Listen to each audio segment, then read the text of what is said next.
It's been 4 days since the Prime Minister and the Chief Minister flew into Alice Springs amid crime and violence crisis.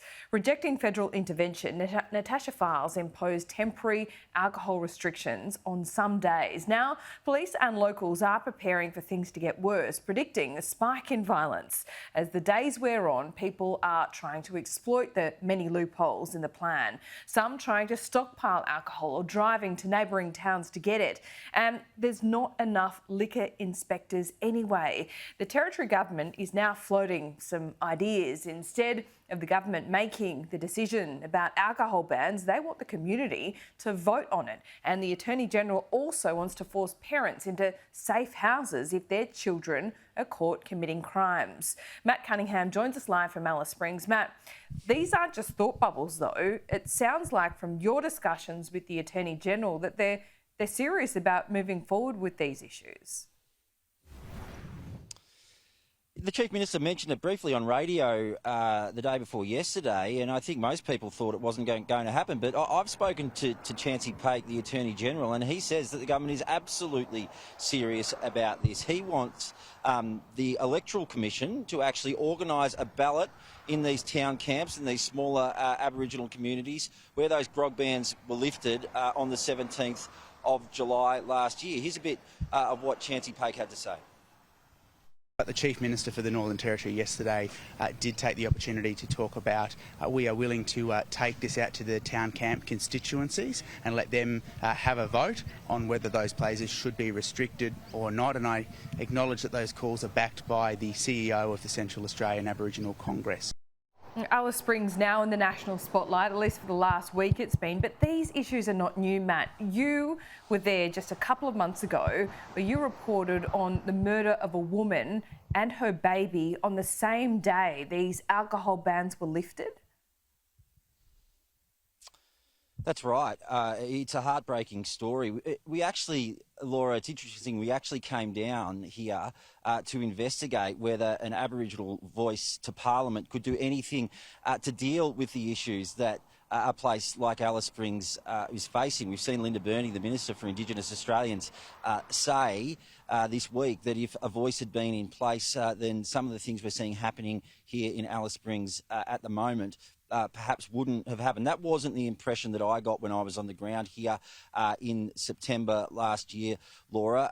Just take a little bit of a look at this story that we filed back then, and just a quick warning that this does contain the names and images of Aboriginal people who have died that have been used with the family's permission. We don't want her death to be just another Aboriginal woman that died. We want her death to be her story to be heard. A loving mother and a kind and happy person who is always there for her family. As he visits her grave in Alice Springs, that's how Mark Lockyer wants his niece, Alina Cookler, or AK, to be remembered. For me, it's carrying her when she was a baby, carrying her around like the sort of baby she was, like the little girl. That's what I remember the most, her being a little girl. Mark says AK and her partner had been drinking on the day of her death. They drove to this property with their baby Orlando and AK's 3-year-old son, one of 2 children from a previous relationship. The 3-year-old was at the property at the time, so he witnessed it. And he went and told other people in the property that his mummy was laying on the floor. He's really too young to comprehend or fully understand. He no longer has his mum. Hundreds of people attended AK and Orlando's funeral, the incident devastating the tight-knit Alice Springs community. She was our family. She was my niece. She was my dad's granddaughter. She was a sister. She was a mum. You know, she's somebody. And that her life was cut short because a man wanted to be controlling and take control of her life. And the problem is getting worse. In 2018, there were just over 3,000 domestic violence victims in the Northern Territory. By 2021, that number had grown to almost 6,000. These domestic violence cases are getting more and more violent. And when I say more and more violent, they're no longer people are getting a punch in the face, they're actually dying. Alice Springs councillor Michael Little works with Aboriginal men struggling to walk between their traditional Indigenous culture and the white man's world. He says he's worried about a growing number of people lost in the middle who turn to alcohol and violence. You got to question why is there so much anger in these people? What makes their mind enforce so much violence? Country Liberal Party Senator Jacinta Price gained prominence in 2016 when she spoke about domestic violence at the National Press Club. There was a brief national focus on the domestic violence suffered by Aboriginal women, but the news cycle soon moved on. Nobody cares in this country, or those that do care are told that they're racist if they care for the fact that Indigenous women suffer, Indigenous children suffer, and even Indigenous men suffer hugely as a result of black-on-black violence. It's the #1 cause that leads to the high rates of incarceration for Indigenous Australia. Like Senator Price, Labor's new MP for the Northern Territory seat of Lingiari, Marion Scrimgeour, raised the issue in her first speech in Parliament. I'm sick to death of watching these women become, just faceless statistics. We can't keep ignoring this problem, and at the heart of a lot of that is alcohol and drugs.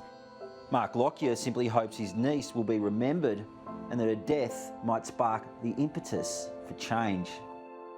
I don't want this to happen to another Indigenous woman and her baby.